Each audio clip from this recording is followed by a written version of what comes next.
Assalamualaikum warahmatullahi wabarakatuh. Pada kesempatan hari ini kita akan berlanjut ke bab 2. Kemarin kita setelah mempelajari materi hakikat fisika. Kemudian selanjutnya kita akan mempelajari bab 2, yakni terkait dengan pengukuran, besaran, dan satuan. Baik, kita mulai.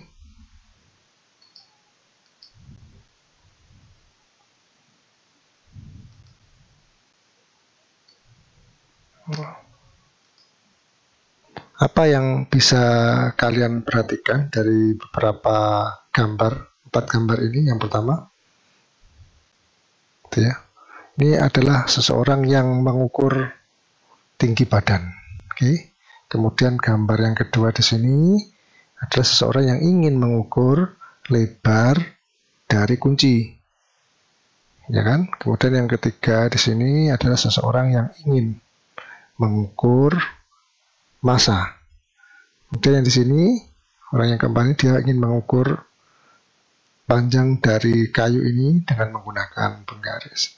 Lantas apa perbedaan dari keempat gambar ini?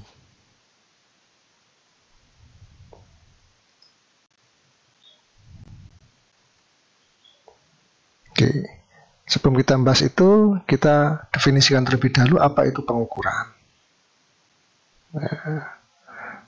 Apa yang akan kalian ukur? Pernahkah kalian mengukur saat SMP dulu? Tentu pernah ya. Entah mengukur panjang pena, panjang meja, ataupun benda-benda yang lain. Pernahkah kalian mengukur? Apa yang kalian ukur? Lantas apa sih pengukuran itu? Seperti gambar 4 gambar di depan tadi. Ya, ini pengukuran itu bisa didefinisikan sebagai proses membandingkan suatu besaran dengan besaran lain yang telah ditetapkan sebagai standar. Itu disebut dengan pengukuran. Jadi kuncinya di sini adalah membandingkan besaran dengan besaran, di mana besaran itu sudah distandarkan. Kuncinya di sini adalah proses pengukuran, membandingkan sebuah besaran dengan besaran lain. Yang telah diukur. Misalkan kita bahas seperti ini besarannya, kalau waktu SMP dulu kalian masih ingat ya, 7 besaran pokok gitu ya, ada massa, ada panjang dan sebagainya. Nah, orang ini dia membandingkan besaran massa yang dimiliki oleh tubuhnya dengan besaran yang telah ditetapkan oleh atau ditetapkan standarnya. Dalam hal ini adalah timbangan di sini. Kemudian misalkan di sini dia ingin melihat besaran panjang tubuhnya, ya, tingginya dengan besaran yang sudah di standar. Dalam hal ini adalah apa? Ya, timbangan ukur ketinggian, alat pengukur ketinggian.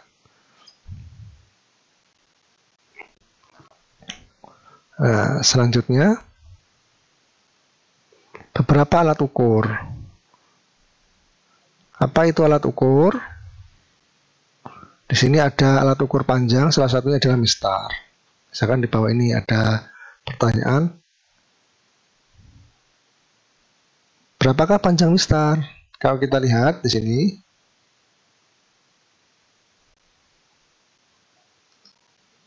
nah, panjangnya kan ada di sini. Ini ya, 1, kemudian di sini, nah ini, ketika kita lihat hasilnya berapa? Nah, ini ada 9. Nah, ini berarti pas panjangnya di bagian 10 ini. Di sini berarti kurang tepat ya. Nah, ini. Oke, tidak apa-apa lah. Kita anggap ini adalah 9 karena dari 1, 2, 3 sampai ke 10 ini gitu kan. Ini berarti 9. Nah, di belakangnya ini apa? Biasanya pengukuran hanya 9 saja. Nah, di belakangnya ini disebut dengan nilai skala terkecil. Oke. Maaf, bukan nilai skala terkecil, melainkan tingkat ketelitian. Nilai skala terkecilnya nanti kan NST-nya itu Nah, ini nilai dari setengah NST-nya. Nah, NST-nya berapa? Di sini kalau untuk penggaris, nilai NST-nya itu adalah 0,1 cm. Nah, jadi di sini ini menunjukkan kurang lebihnya. Jadi dalam pengukuran itu mesti ada nilai ragu-ragu, kayak gitu ya. Jadi nanti lebih berapa, kurang berapa. Dari antara kurang dari 0,05 atau lebih dari 0,05, gitu ya. Jadi dalam hasil pengukuran harus dituliskan lengkap seperti ini. Ini menunjukkan nilai keraguan, ragu-raguan, kayak gitu ya. Jadi nggak pas 9,00, mesti ada plus minusnya antara 0,5 kurang dari 0,05 atau lebih dari 0,05. Selanjutnya, selain penggaris, alat ukur untuk besaran panjang adalah jangkal sorong. Nah, di sini ada beberapa komponen jangkal sorong, yakni ini rahang. Biasanya kalau dituliskan di buku itu ada rahang atas, ini ada rahang bawah. Nah, fungsinya apa? Untuk rahang atas digunakan untuk mengukur diameter dalam. Nah, itu ya, untuk mengukur diameter dalam, misalkan pada tabung itu ya. Tabungnya gini ya, diameter dalamnya diukur dengan menggunakan rahang atas.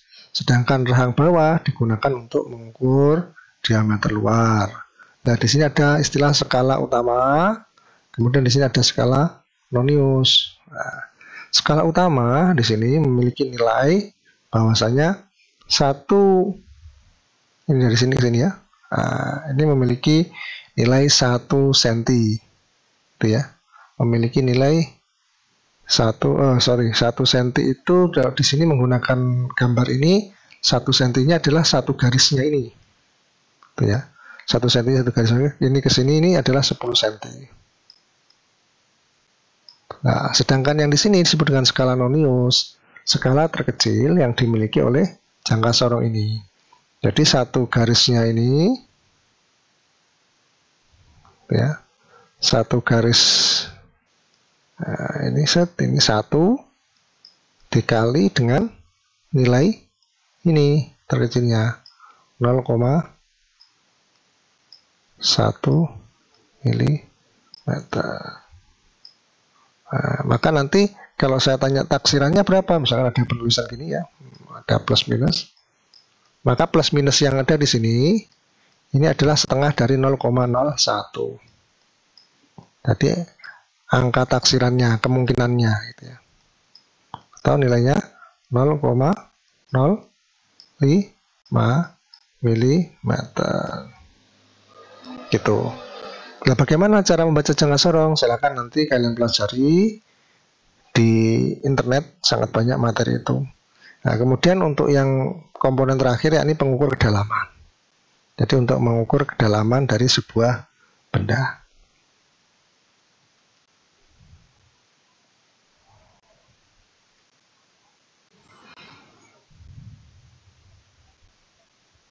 Selanjutnya alat ukur besaran panjang yang kedua yakni micrometer skrup dengan nilai ketelitian mencapai 0,01 mm ya, dengan tingkat ketelitian mencapai 0,01 mm. Berarti kan di sini alat ini hanya bisa mengukur kurang lebih adalah 0 hingga 25 mm. Ingat-ingat ya. Jadi mikrometer itu sangat terbatas. Hanya bisa untuk mengukur panjang dari sebuah benda kisaran nilai 0 hingga 25 mm. Sedangkan di sini adalah nilai skala terkecilnya. Sehingga nanti kalau kita mencari taksirannya, perkiraan dari nilainya itu adalah setengah kali NST-nya atau nilai skala terkecilnya tadi itu 0,01, maka nilainya kalau ditulis nanti di dalam sebuah pengukuran bentuknya adalah plus minus 0,0005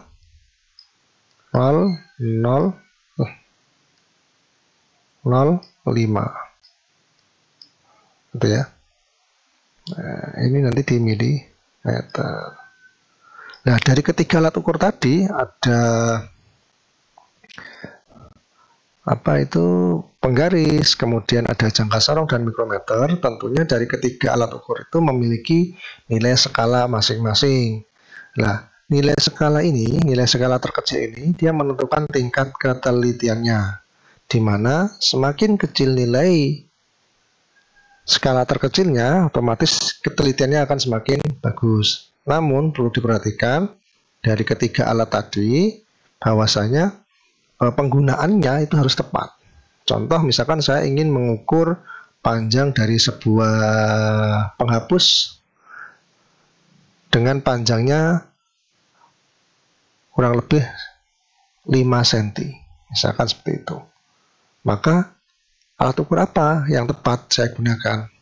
Misalkan gitu, apakah saya menggunakan penggaris atau menggunakan jangka sorong atau menggunakan mikrometer? Tentu kalau mikrometer tidak bisa. Kenapa? Karena maksimalnya adalah 0 hingga 25 mm. Namun yang tepat adalah menggunakan apa?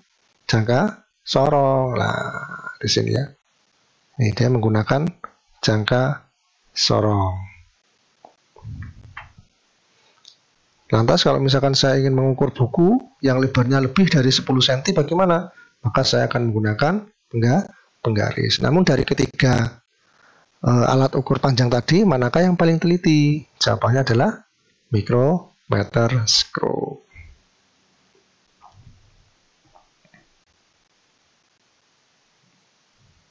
Nah, ini cara membacanya ya, nanti silakan kalian pelajari di internet atau nanti kita akan bahas via WhatsApp ya, agar lebih jelas. Stopwatch ini adalah alat untuk mengukur waktu ya. Neraca digunakan alat untuk mengukur massa. Nah, ini ada timbangan dua lengan gitu ya, ada timbangan bandul gitu ya. Nah, sekarang kita membahas terkait subbab selanjutnya, yakni angka penting. Nah, kenapa ada angka penting? Nah, pengukuran itu kan proses membandingkan antara besaran satu dengan besaran lain untuk mengetahui apa? Untuk mengetahui nilai. Nah, dalam proses pengukuran tentunya ada beberapa nilai, ada beberapa angka. Yakni yang pertama adalah angka penting.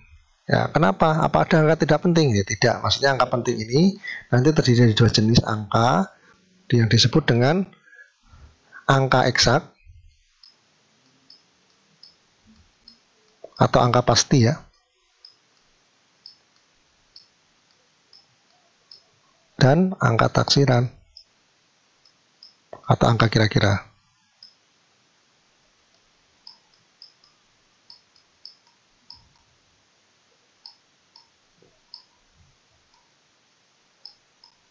Nah, ini selalu muncul dalam setiap pengukuran. Kenapa? Karena dalam pengukuran tidak mungkin hanya diketahui atau hanya diperoleh angka yang pasti saja. Mesti kan ada perkiraan atau ada taksiran. Nah, sehingga kita akan mempelajari terkait dengan angka penting ini. Tujuannya apa? Nantinya kalian akan mampu istilahnya menyajikan data pengukuran dengan berdasarkan pada kaitan angka penting, di mana angka penting tadi terdiri dari angka eksak dan angka taksiran atau angka kira-kira. Nah, ini kita mulai pertama dari aturan angka penting dulu. Yang A, semua angka bukan nol merupakan angka penting. Contoh 548 gram memiliki 3 angka penting, 1, 2, 3. Pokoknya angka yang bukan nol merupakan angka penting. Selanjutnya, angka yang terletak di antara dua angka bukan nol termasuk angka penting.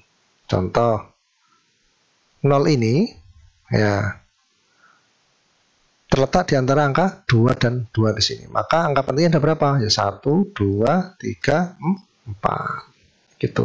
Jadi angka 0 yang terletak di antara dua angka tidak nol atau bukan nol termasuk angka penting.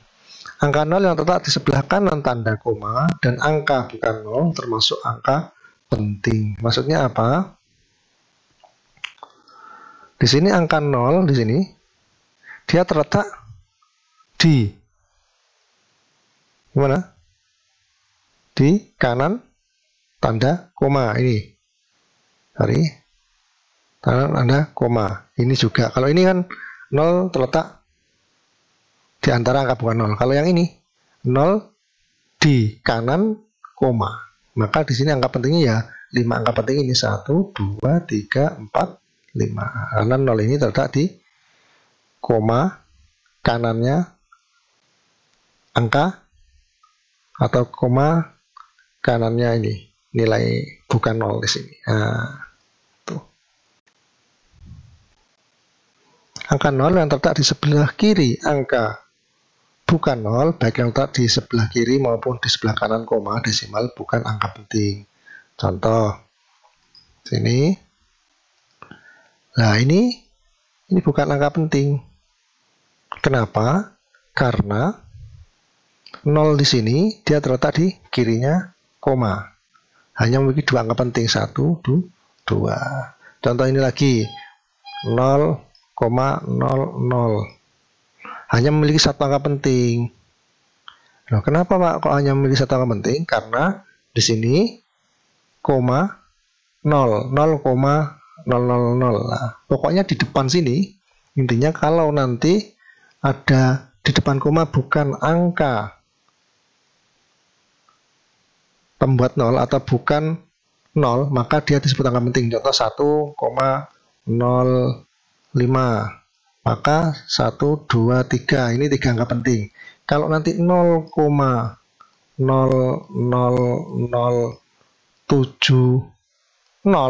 maka angka pentingnya hanya 2 ini. Kenapa? Karena di depan koma nilainya kurang dari 1. Ya, kurang dari 1. Kalau misalkan 12,07, ya ini ada 4 angka penting, 1, 2, 3, 4. Kenapa kok 0 ini bisa masuk? Karena di depan komanya itu ada angka tidak 0 atau angka bukan 0. Kalau di depannya 0, maka bukan termasuk angka penting. Kalau ini, nah di depan koma kan 10, angkanya bukan 0. Nah, maka ada 4 angka penting. Gitu. Nah,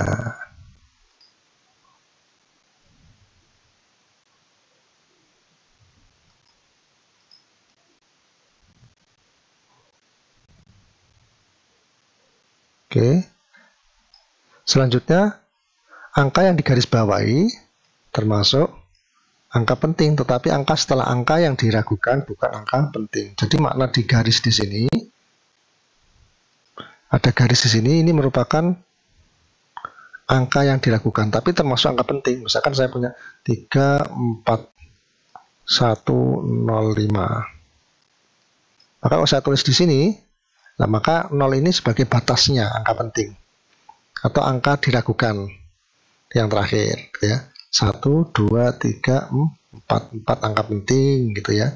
Dimana 3 eksak, 3 pasti, 1 diragukan gitu. Nah, sekarang operasinya ada perkalian, ada penjumlahan, ada akar. Nah, sekarang kalau operasi penjumlahan dan pengurangan bagaimana? Oke. Pada operasi penjumlahan atau pengurangan dengan angka penting, hasil dari operasi tersebut hanya boleh mengandung satu angka yang diragukan. Nah, ini contohnya.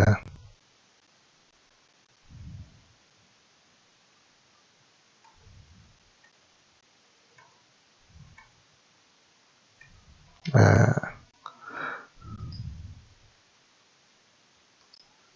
berarti kan di sini ada 4 angka penting, di mana angka 4 ini adalah angka yang diragukan. Sedangkan angka 5 di sini adalah angka yang diragukan.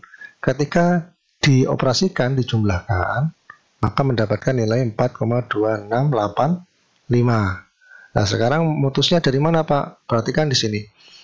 Untuk penjumlahan dan pengurangan, maka kamu cari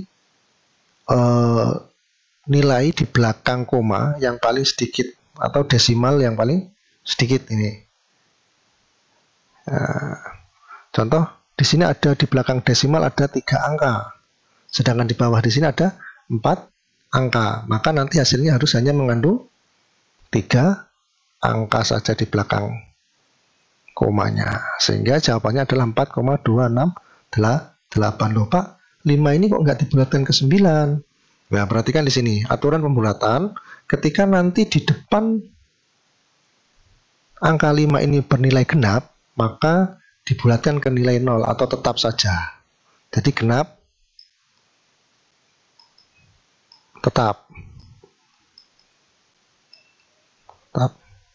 Tapi kalau misalkan 3,75 saya ingin merubah menjadi 2 angka penting, maka nanti jadinya adalah 3,8. Itu ya.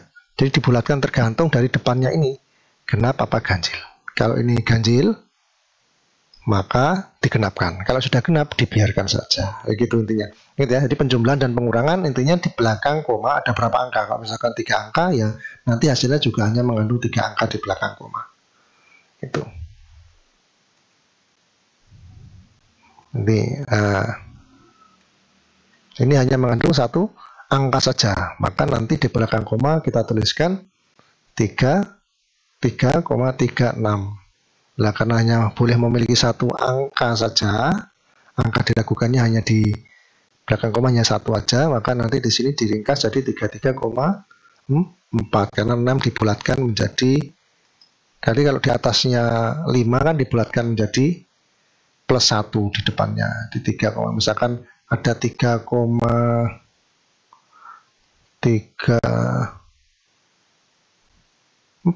kalau dibulatkan menjadi 2 angka penting ya tinggal 3,3 saja.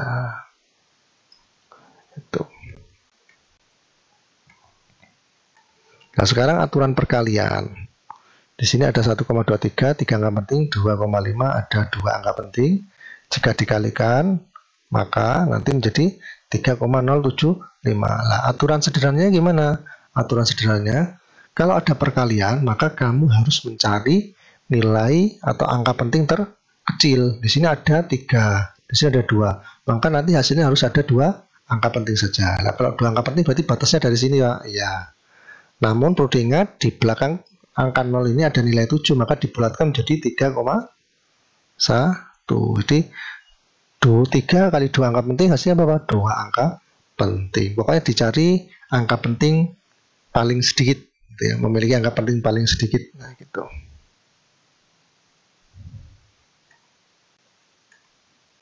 Ya, kalau pembagian gimana? Pembagian sama. Intinya di sini ada 4 angka penting, di sini ada 5 angka penting. Maka hasilnya nanti harus mengandung 4 angka penting. Itu 2, 3, 4. Nah, ini dibulatkan karena dia ganjil, maka dia dibulatkan menjadi kenapa ini? Dibulatkan ke sini jadi 10 bulat ke sini jadi 2. Maka hanya boleh mengandung 4 angka penting, karena 5 kali 4 angka penting hasilnya yang diambil adalah angka penting terkecil. Itu udah, mungkin cukup ya. Nanti kita bahas lagi terkait materi ini lebih dalam nanti di grup WA. Silakan berinteraksi di situ, karena nanti Bapak akan memberikan beberapa pertanyaan. Saya berharap kalian bisa aktif di grup WA. Mungkin cukup sekian dari saya. Assalamualaikum warahmatullahi wabarakatuh.